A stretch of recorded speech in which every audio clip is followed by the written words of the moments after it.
Good morning sa inyong lahat. Good morning sa aking mga kapatid, mga ka-sister and brothers. Good morning sa umagang ito. Narito ako ngayon sa harap ng church. Naghihintay, wala pa tao. So, andito ako ngayon upang magbigay ng good morning at magandang umaga sa inyo. Sa araw na ito, nandito ako ngayon upang bigyan ng pansin ng ating Panginoon at ng puri sa ating Panginoon sa umagang ito. Maraming salamat sa inyo sa lahat ng mga kapatiran sa Panginoon.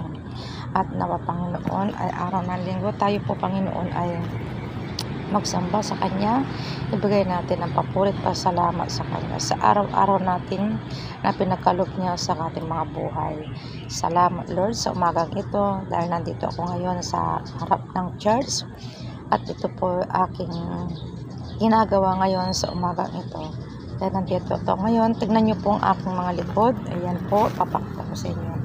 Ayan, habang naghihintay ako ng mga kasama at mga kapatiran.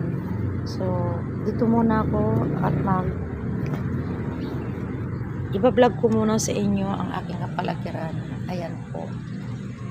Aming church. Ayan. So, nakikita niyo po ngayon. Andito lang ako nakaupo. Ayan. Maraming salamat sa inyo. Tayo po ay magbigay ng araw sa ating Panginoon. Araw ng linggo, araw ng Sunday. Isang araw lang sa Kanya. 6 na araw sa atin.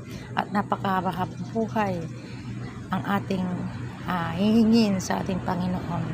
At ang haba rin ng araw na binakalob ng Panginoon sa atin.